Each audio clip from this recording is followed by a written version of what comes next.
Warning, the following program has been rated T for truth. You can't handle the truth! Oh, we think you can. Welcome to the Naked Truth Report with your host, truth warrior and mythbuster Kathleen Wells. The place where we distinguish fact from fiction, where data is used to drive points home, and where Kathleen takes the position that Democrats and black politicians have destroyed black America. Welcome to the Naked Truth Report. Now, your host, Kathleen Wells. Welcome to the Naked Truth Report. It's me, Kathleen, your host, aka Kat. Yeah. Welcome, Truth Warriors and Mythbusters. I'm so grateful to have you on the show. Yeah. What do I want to talk about? Naturally, there's a lot I want to talk about. And I write bullet points and then I forget once I start talking, right? I always do that. Anyway, I'm right here trying to figure out how to do my live stream on YouTube. I don't think it's on yet, Jeff. Can you come take a look when you get a chance? Okay, so we're live streaming on YouTube, but I don't think it's doing it yet. I'm not sure. Do I click live dashboard? Do I click that? And then if you go to the nakedtruthreport.com, my website, you can see me live in the studio. Hello, I'm waving hello. Yeah, good evening. And then what's the other thing I wanted to talk about? I have a few things I want to mention. Which one should I mention first? What do you think? I was going to talk about Blexit. Then I was going to talk about, let me just say what I was going to talk about and I'll let you guys choose. I was going to talk about Blexit. You know, they had the rally today in Los Angeles. Candace Owens is in charge of that Blexit thing, right? And then, see, my mistake, right? Jeff is helping me with my engineer, Jeff is helping me with the YouTube live streaming. I couldn't figure it out. I don't know. And then I wanted to talk about the Gillette razor ad. Why? Because someone on my Facebook page, or actually I was on someone else's Facebook page, and they were talking about toxic masculinity. So yeah, let's start with that one first. Let's do the toxic masculinity first before the Blexit, right? And then I want to go to the terms and words that liberals use that everyone embraces. And I wonder why. That's the next thing I want to talk about. And then I want to talk about, I have so many, and then I want to talk about the compromise that Trump entered into, or the compromise that he offered to the Democrats to end the shutdown. Because today is the 30th day of the partial shutdown, right? 30 days we've been partially shut down, and Trump is willing to, he made an offer to the Democrats, and that offer included an extension, 3-year extension for DACA folks and TPS, temporary protective status folks. Yeah. And Nancy Pelosi the Democrats immediately rejected it. So that, I just mentioned it. I'm going to get back to that later. But first, I want to go back. What am I going back to? Blexit or the Gillette razor? Oh, let's do the Gillette razor ad. So on my friend's Facebook page, he was talking about the toxic masculinity. So we all know about the necessity for the black family. We all know that the family is the most important institution in society. All knowledgeable and intelligent people realize that, right? And then we all know, I'm a data girl, and we all know that black America is now at 27% two-parent families. Daddies are important. Daddies are important, right? I mean, if my parents divorced, in fact, I think Dennis Prager was talking about divorce. If my parents divorced, and people were getting divorced a lot. If my parents divorced, I doubt I would have went to law school. I doubt I would have went to college. I doubt it. Because, my mom wasn't necessarily focused on what was required or what was expected of me to go to college. I hope she's not listening. Mama, she would deny that. But yeah, she's probably listening. Mom, I didn't mean it as an insult. But I'm just saying that given the situation that my dad was in the house and the financial situation and the economic situation and the fact that I didn't want to disappoint my dad, I knew I was going to college, right? And my dad knew he was paying. And that was just a given. That was just a given. So if my parents got divorced, and in fact, my dad may have said that to me. He said, listen, if I divorced your mother, I don't know if you would have gone to college. And he didn't mean that tongue in cheek, but he just knew that, focused on the economic conditions and things of this nature wasn't something my mother was necessarily concerned about. She didn't have to concern herself with economics. Lucky woman, right? With the economics of the family. That just wasn't something that she was necessarily focused on. And I know, and I don't mean, I love my mother, and I know her attitude would be a little more cavalier, I should say, to put it nicely, right? But so why was I talking? Oh, so I was bringing that up because I'm talking about the necessities for daddies.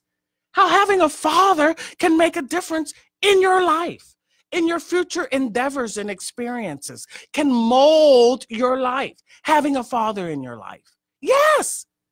Normal people realize that. Intelligent people realize that. Knowledgeable people, experienced people realize that. Daddies make a difference. So when you talk about, and so people who talk about toxic masculinity, it's like it's an alien concept to me, because I had a daddy and he was like the best thing since sliced bread to me, because I had options. I could go to him and talk about anything. It was, I never had anything negative with my father. It was just a wonderful, I'm like a daddy's girl.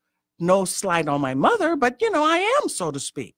And I knew that anything I wanted, I could go and ask him, long as it was within reason, and long as it, because I think I was a good girl. I did things well. I did things right. I went to school and all that stuff. So as long as I was going to school and I was focused on my life, my future, being positive, pursuing happiness, it's a good thing.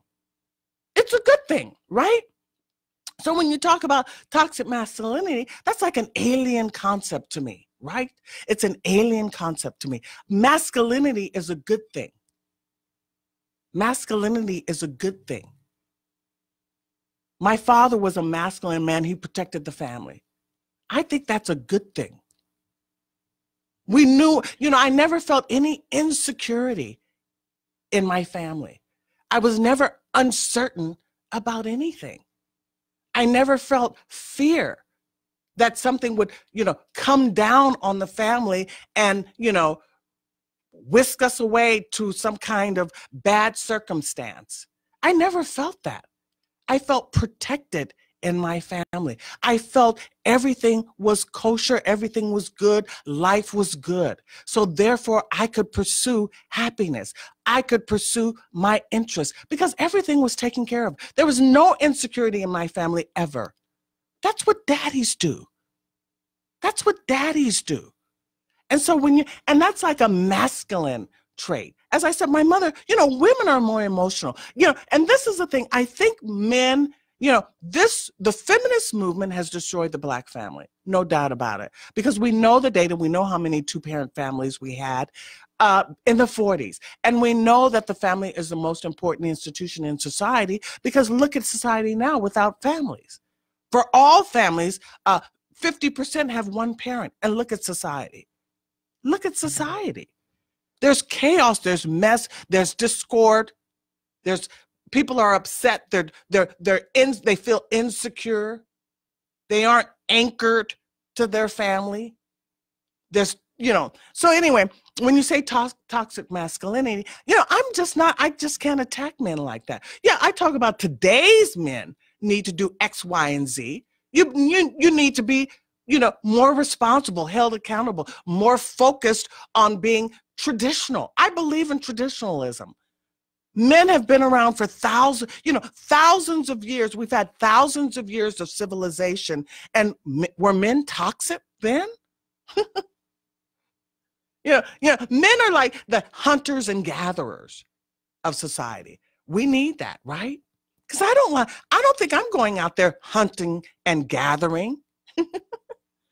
I mean, I work, but, I just, I don't know. But yes, I do know, because I grew up in a traditional family and it was the best thing yet. That's why, that's probably why I have confidence. A lot of Black folks don't have confidence to me. They're insecure. And I think that has a lot to do with not having a father. Your father gives you confidence that you can do things and that you can achieve things and that you can go out in the world and you feel protective. You know, that's one thing that my father always used to say, no matter what you go through, Kathleen, you always have a home. No matter what I experience, I always have a home, right? This is what daddies say. This is how daddies protect their children. So how can masculinity be protected? So if something befalls us like some great catastrophe, are we going to look to feminists to protect us? Am I going to go and say, oh my God, I need a feminist to protect me from this great catastrophe? If the abominable snowman comes trailing through Crenshaw Boulevard, am I going to go get a feminist to protect me? What do you think? Anyway, so we were having an argument. Obviously, this was a white feminist who believed in toxic masculinity, and she said that I was sort of like a lost cause because I didn't believe in toxic masculinity. And I said, I'm talking about the Black family. And I'm talking about the necessity for Blacks to have a traditional family. This is my purview. Why are you even in this? And I said, feminism destroyed the Black family, destroyed all families, because the free sex feminism and the sexual revolution destroyed families. I mean, if you follow that to its logical conclusion, it makes sense because we look at the data before free sex feminism and the sexual revolution. We look at the data, of marriage, and we see what we have now. As I said, all American families only have for all American families, 50% have only one parent. 50%. And it's even higher. In fact, I spoke to Judge Joe Brown about that. And when the parents are younger, I think he said under 25 or under 20, it's like 82% are one parent. So, I mean, and society is, so when you're feminist, so I don't even know why, why do we go through this stuff? Why do we keep going over the same territory over and over and over and over, trying to convince folks? There are just certain givens, to things. It's like, what do you know definitively? What do you know? Not what do you believe, what do you think? What do you know definitively? When you grow up with two parents, you know that dads are the best things going. You get options you wouldn't have if you had one parent. You get options you wouldn't have with just one parent. Unless you're just born rich or whatever. You just, two incomes are better than one. Two incomes are better than one. No man is an island. Two heads are better than one. This is just basic, logic. So that's another thing that I wanted to decide, was I going to title this show, Democrats, I did last week, Democrats are the most unknowledgeable and illogical folks on the planet, part 2, because the week prior, it was part 1. So then I think I'm titling this show, Democrat voters are the most shallow and superficial folks on the planet. I mean, from here on out, I might just start titling these shows about Democrat voters. They always resort to name calling when you're trying to discuss issues. So, and it's like sexist, misogynist, Islamophobic, racist. How do you, first I'm going to say define it. Define sexism, define racism. Because if we don't agree on the definition of these words, how can we communicate? How can we communicate if we don't agree on the definition? And I don't think most Black folks know what the definition of racism is. Despite the dictionary definition, I don't even go with the dictionary definition. Why? Because how do we get terms how are words defined in the dictionary? By common usage. And you see how the media now is changing the definition of immigrant. You see how they've done that? So in 10 years from now, Webster's dictionary will define an immigrant different based on the common usage. And who determines the common usage? The media. Because people who are knowledgeable don't define people entering the country illegally as immigrants. We call them illegal aliens because that's all in the federal legislation and so on and so forth, right?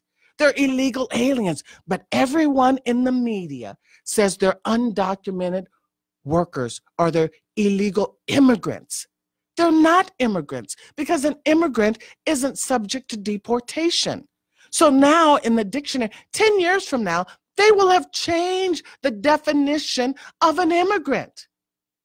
It will be either they're here illegally or they're here not illegally. So it's common usage how words are used in the definition, and the media determines the common usage. So I remember people were laughing at me because, oh, I don't agree with the definition of racism in the dictionary. No, I don't.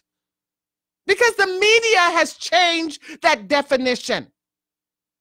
And if you dig deeper and do a little bit more study, you will see that's not apt. That's not apt for racism. That, people's statements, whether or not you like someone or not, is racism. No, that's silly. Because that's like maybe prejudice, but that's not racism. We all have our likes and dislikes, and we're all prejudiced. You prefer butter pecan ice cream over what? Rocky Road or something. But that's prejudice. That's not racism. ISM at the end. That suffix makes a difference at the end. It's bigger than likes or dislikes or people's statements. But the media is controlling the American people. And it's a bad thing. And, you just have to not participate. You have to not participate. You have to not be a part of this whole brainwashing and propaganda from the media. This is what I say. So why do we accept all the terms that they use? I told you that the term people of color is not a good term for Black. It has destroyed Black Americans, people of color. And that, and the other term, minorities. I don't even want to be called minorities anymore. I don't think Black Americans should even be called minorities. That has been because who else are minorities? You're lumping us with these other groups that don't have our history. So I don't even want to, when are Black Americans going to be self-actualized?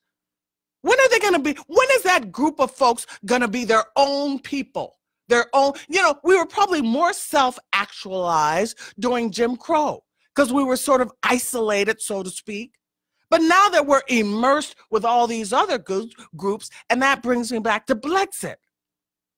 I know. I said last week I was going to go, but, I couldn't get the logistics together, right? I couldn't get the logistics together. But then also when I saw that it's like Brexit, Black Americans exiting the Democratic Party, that it's Blacks and Latinos, I'm not like really into it that much, to be honest, right? It's like, whatever, here we go again, going through that same crap that we've always gone through, including Black Americans with every other group.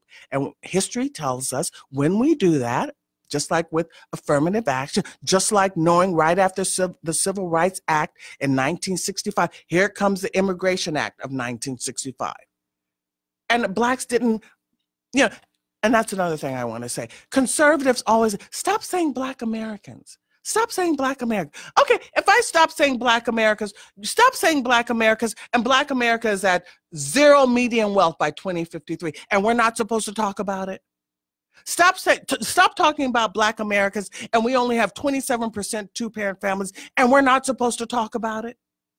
Stop saying Black Americans, and Black Americans, we're only 8 or 9% of the population in Los Angeles, and 40% of the homeless, and we're not supposed to talk about it. Is that how you feel? Stop saying Black Americans and Black Americans, how many of our men are in prison and we're not supposed to talk about it? Is that what you're suggesting when you say we're not supposed to talk about Black Americans? We're not supposed to talk about the fact that, by our median wealth is like something like below illegal aliens, like $1,200 or something like that. That's our median wealth. We're not supposed to talk about that. We've been in this country 460 years, and by 2053, we'll be at zero median wealth, and we're not supposed to talk about that? We're just all in there together. Well, white Americans aren't going to be at zero median wealth by 2053, but Black Americans are. But we're not supposed to talk about it. Is that what you're suggesting? I can't understand. I can't understand. It's like you don't know our history. You don't understand life. And this is why this Blexit thing is sort of like, I can take it or leave it at this point in terms of going to the rally, and I didn't go because why? They said Blacks and Latinos. History tells us as soon as we start including other groups, Black Americans end up at the bottom. History tells us that. And if you don't know history, what do? You repeat it. So, repeating the same thing over and over again, it's like a futile exercise. I just can't do it. I'm not going to pretend that I'm not going to pretend that I don't know something that I do know. I know that when you include Blacks with white women and Latinos and Arabs and Muslims, we're all people of color or minorities. We're all minorities. We end up at the bottom. Black Americans didn't benefit that most from affirmative action. It was other groups. As soon as affirmative action, then they bring in white women, Title IX, women. Now we're so concerned with women.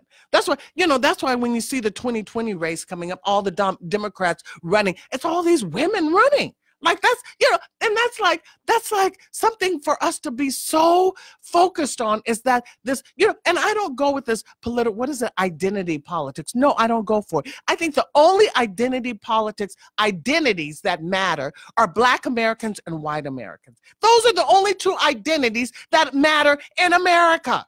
All the others just got here.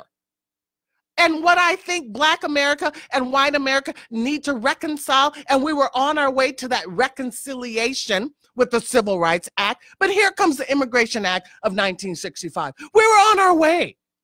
We were on our way with Booker T. Washington. And here come the liberals, giving us liberal ideology that has destroyed us. Every time we're on our way, there's a setback. Do you see? I don't care about the other groups. I'm not interested. They just got here 10, 20, 30 years or last week over the border. So why, you don't have my history. Why am I even invested? And the first thing I saw when I was looking at the live stream on Blexit, it was the Latino, and there's another thing I want to mention. And in fact, at the half hour, Danielle is going to call in. Danielle is the president of the Malibu Bel Air Republican Federation Women or something.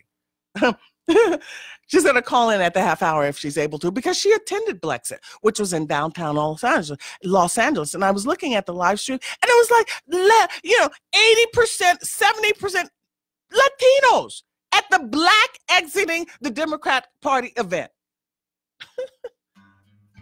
Oh, did I do 30 minutes that fast? See, I'm just not getting to Blexit. I did toxic masculinity. I did the terms. Oh, I haven't done President Trump's compromise on DACA and TPS. And there's my music. You see how quickly it goes? Anyway, when I come back from the break, there's John and Bo. Be sure to show them some love, and also show all my sponsors love. U.S. tech workers, go to their website and show them some love. It's a good thing. And johnandbro.com, go to their website and check out their music. And when we come back from the break, we're going to talk about President Trump's compromise to open up the government, because we've been partially shut for 30 days, right? So, and then I'll open up the phone line. So we're going to go to break, and we'll be right back. Thanks. So I'm paying back the angels by being a good man. Paying back the angels, giving what I can. Kathleen Wells, the host of the Naked Truth Report, wants to hear from you. Just like our borders, the phone lines, well, they're wide open. Call in at 866-870-KRLA. That's 866-870-5752. 866-870-KRLA.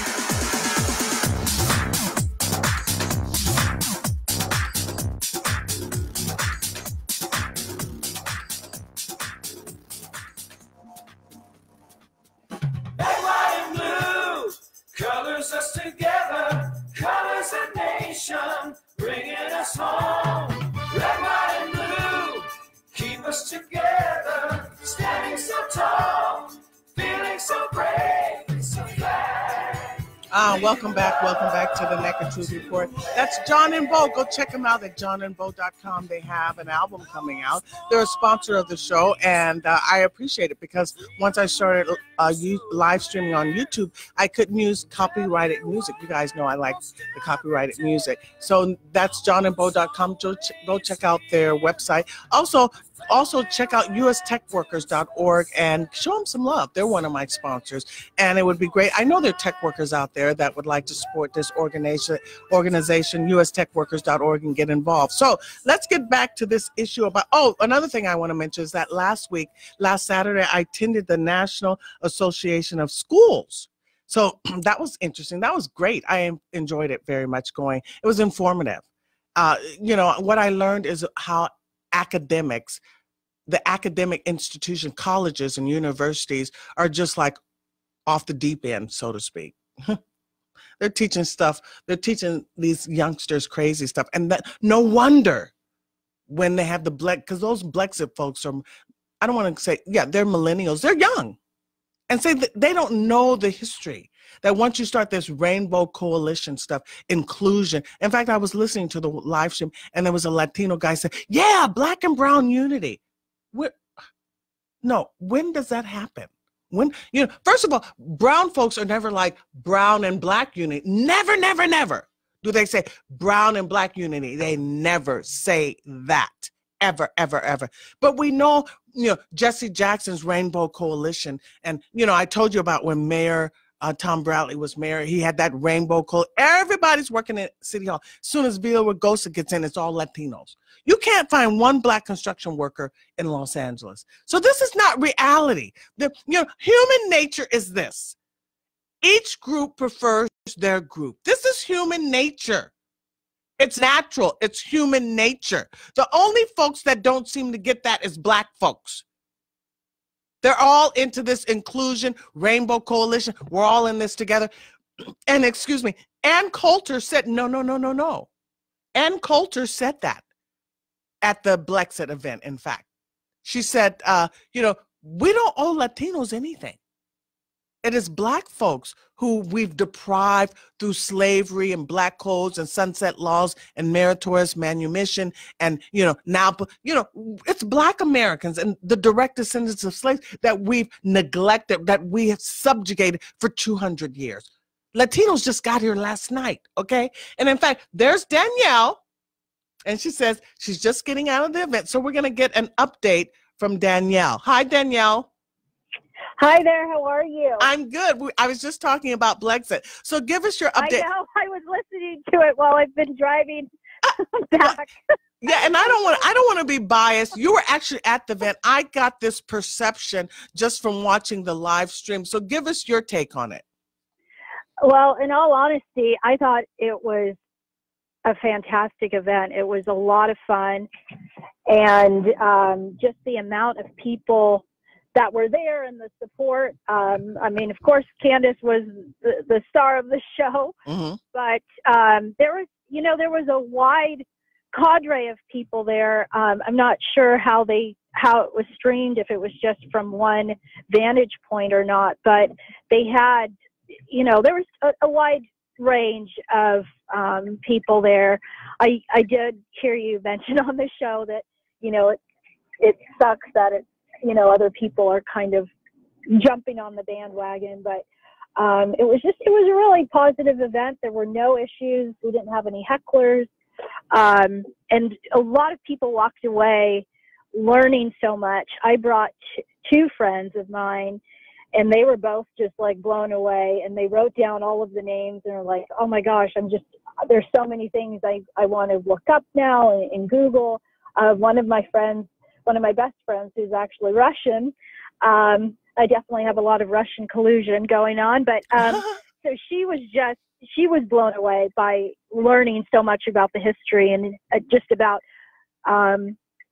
Black American history and what was going on, and hearing about what happened prior to the Civil Rights Act and who was responsible, and just some of how everything has changed. So it was really eye-opening to a lot of people. So approximately how many Black folks, just percentage-wise, would you say were there? Percentage-wise, I would say, maybe 20%. Because, I mean, we had a lot of 20%.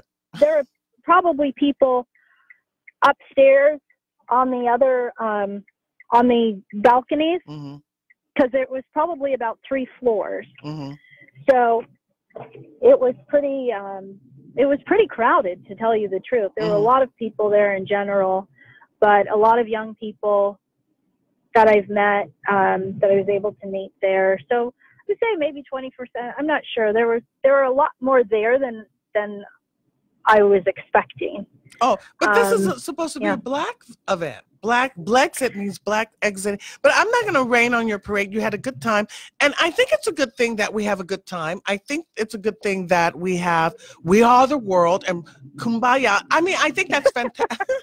I think that's fantastic. But, because I love that song, We Are the World. I love that song. But that's good. I love positivity. But I also like an awareness that we've been here before, that we've done this before, that we had the Rainbow Coalition. Like I said, Black Americans are going to be at zero median wealth by 2053, and I'm not supposed to talk about it? We're 40%. No, I understand. Yeah. No, I know you understand. I'm just saying that to my audience. Important. Yeah, I know you understand, because we've talked about it before, but I'm just saying it to my Truth Warriors. Right. No, and I think we do have to talk about that. We do need to talk about these things. And it's very important. And I don't think that you should stop talking about it. I definitely think you should. I think the overall goal, what Candace and Charlie are just trying to do, is to really just make sure that Black people and Hispanics are just aware of, how they've been used and manipulated. But I mean, and Hispanics haven't been used the way we've been used. Because I understand, and I did hear Anne correct that, which was great. Right. And I was really happy that she did.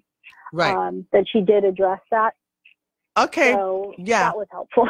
Well, thanks for giving us the update, Danielle. I know you're going to be coming in soon to be a guest on the show. Danielle, as I mentioned last week, is the president of the Bel Air Malibu Women's Federation. Did I say it? Women's Federation. The Malibu Bel Air Republicans Women's Federation. Yes, you're going to be in soon, and I have a lot of calls. So, Danielle, I really appreciate you calling in, okay? All right. Thank you so much. Thank you again, Danielle, and I'll see you soon, okay? All right. Okay, so let's take a call now from Brent. He's going to talk about, in LA, he's going to talk about toxic masculinity. Hi, Brent. Hi, Kathleen. I'm so happy you're on the air. Thank you. I wanted to talk about the idea of toxic masculinity, and I think we should include in there the toxic femininity, and divide this from toxic femininity and masculinity to what is heroic masculinity and heroic femininity.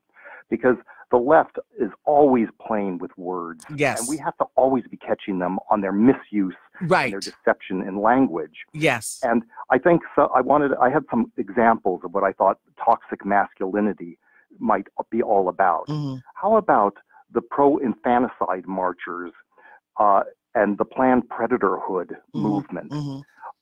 There are millions and millions of children being murdered by toxically masculine and feminine creatures. And when you're talking about in the Black community, oh my gosh, how many millions has Planned Predatorhood taken? Also, the idea of toxically masculine people. I just was thinking Chuck Schumer or Bill Clinton or Ted Kennedy or the people of MS-13 and Hamas.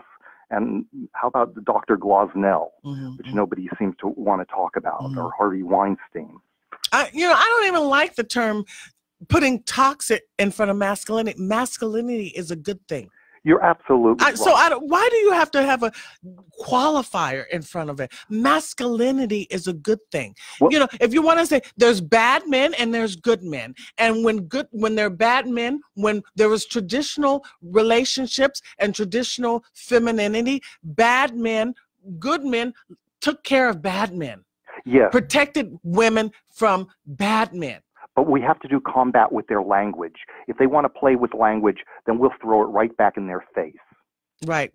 Okay, thank you. Thank you, Brett. I appreciate it. Okay, let's take Ashley now in San Bernardino. Hi, Ashley. Oh, Hi, you have a. I'm on the road right now. I went to the Black Exit event tonight. Yes, I see your comment. You have a different. I'm talking. Let me talk. Ashley, I'm talking. Hello. I know you. Oh, go ahead. Okay. I'm in the car. That's why. Okay. I see you have a different take on the event from Danielle. Danielle is upbeat. Well, you're upbeat too. So, okay, tell us your take on it, Ashley. No, a group of black women there together. Several of us walked out. It was very insulting and degrading to us. First of all, Black Exit was supposed to be about blacks and what has been happening in our community and how we can build ourselves up and the extermination that is taking place by all this illegal immigration. It ended up being just pretty much about Latinos or Hispanics and what they're going through in they call them our communities, which pretty much they stole from us. At the end, they had a gay guy talking, and he did his part. That's when some of the women really walked out. And then it was another one at the end. They had the Latinos or Mexicans talk about, how illegal immigration, is hurting their communities and things like that. And had us talk about our topic was how hip hop is either helping or hurting our community. We're talking about what? Right. What's that got to do with anything? Right. So the whole event was really geared. Well, hip hop has hurt our communities. It's negative, and negative is a bad thing. But I don't like that. It's like I get what you're saying. I saw it streamed on YouTube, and just the fact that Latinos are involved is a problem for me because we've been here before with that Rainbow Coalition thing, and it doesn't work. Listen, I'm the kind of girl that goes for what works. I'm the kind of girl that goes for a winning strategy. And if it works, I'm not an ideologue. I'm a pragmatist like Trump. And if it works, I'm all for it.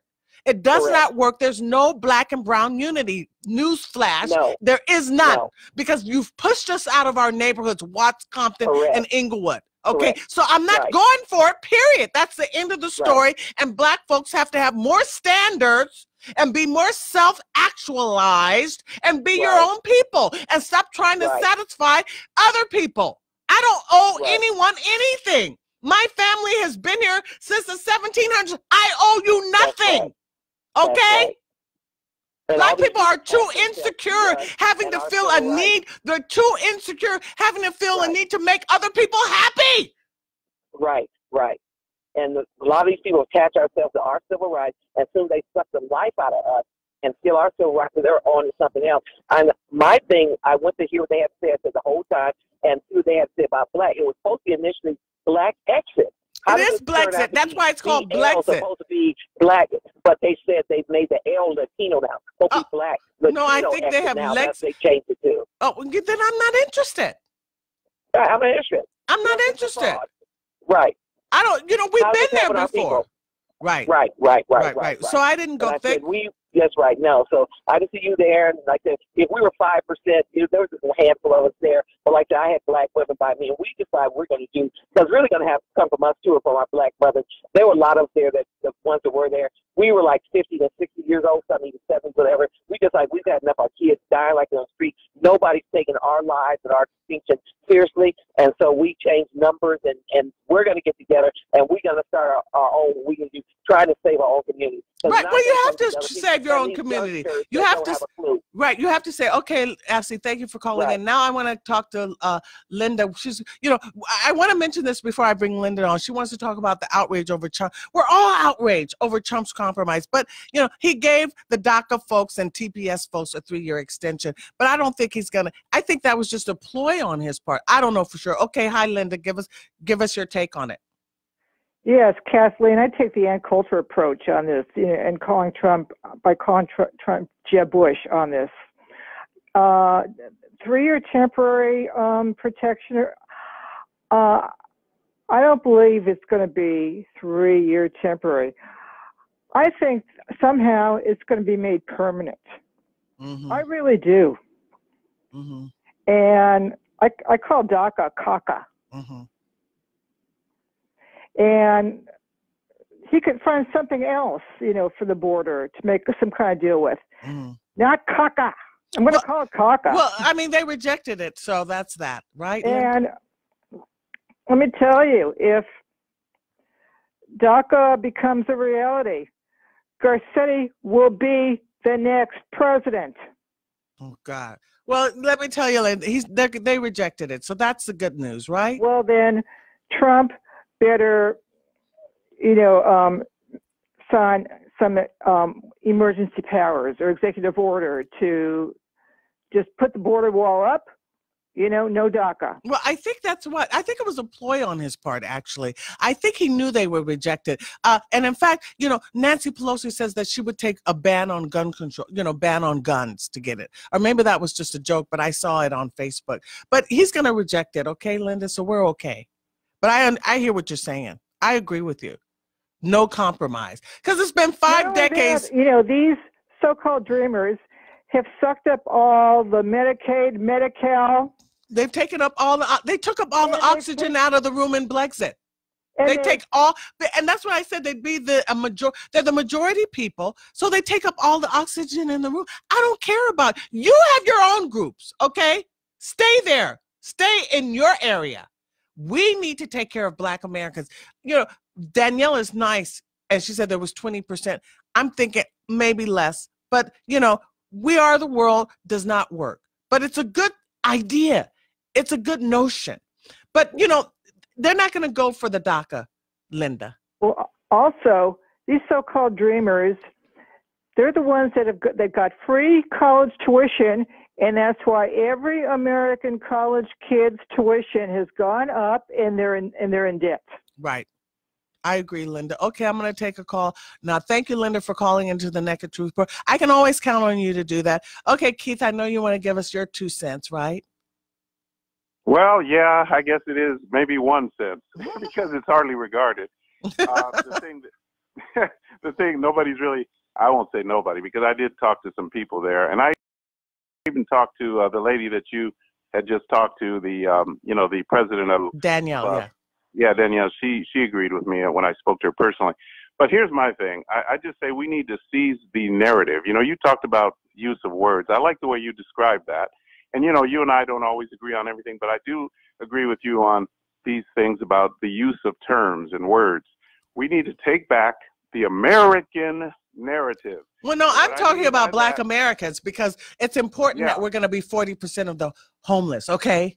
Well, but what I mean by that is this. I got 3 basic, and I won't say all of it, but basically here's one. It's we need to identify what it means to be American. And I think that's very important, because Blacks adopted the principles of the Declaration of Independence just as whites did. And many of them were living free and voting as whites were. Well, let me ask, I know you said, Keith, let me ask you, how many Blacks do you think were at the Brexit event? Approximately, the percent. A lot less than what she said. Is probably maybe about 5%. She thought 20%. Danielle, I know you're listening. Keith thinks 25%. Okay, that's very disappointing, because we've already done the Rainbow Coalition bullcrap. But look, here's my point. My point is this. I'm not concerned about that, because see, here's how you deal with it. I'm going to say this. I know you don't like the term minorities, but let me just say it for the sake of, we know that there are less Blacks than the Hispanics are in numbers. Okay, if you're a numbers person, you know that. So here's my point. The best way to deal, the founders put it in place. Keith, no, I can't take it. The best way to deal with the minority, the best way to deal with minorities, the tyranny of the minority, is to deal with it on the principles of our Constitution. Okay, thank you. Whatever that means. That's a theory. That's not reality. Reality is that each group puts their group first. That's human nature. You're talking about a theory. Black folks are 40% of the homeless. This is reality. I mean, you keep, I don't even know, Keith, that bothers me. Theory bothers me because it's not reality. I deal with reality. Okay, anyway, how many more, okay, anyway, that's it, folks. So, Keith, I don't know why you do that. I am not a theory person. I'm a pragmatist, like Trump. Trump's trying to negotiate with the Democrats because this is the 30th day of the partial shutdown. He wants to open back up the government. But I don't care about the federal workers either. because for 5 decades they voted Democrat and precluded American workers from having jobs. Those jobs were replaced by illegal aliens and wages were suppressed. So I don't care about federal workers either. They haven't cared about American workers for 5 decades. They preferred illegal aliens if you're voting Democrat. Anyway, I'll see you next week. Next week, we're going to have a great show. I'm going to have Ian Henderson, who is with the National Association of Scholars. Well, he's not with the National Association of Scholars. I met him at the National Association of Scholars, and we're going to talk about immigration, and we're going to talk about colleges and universities and how they're screwing up young kids' minds. Okay, we'll be right back next week. Thank you.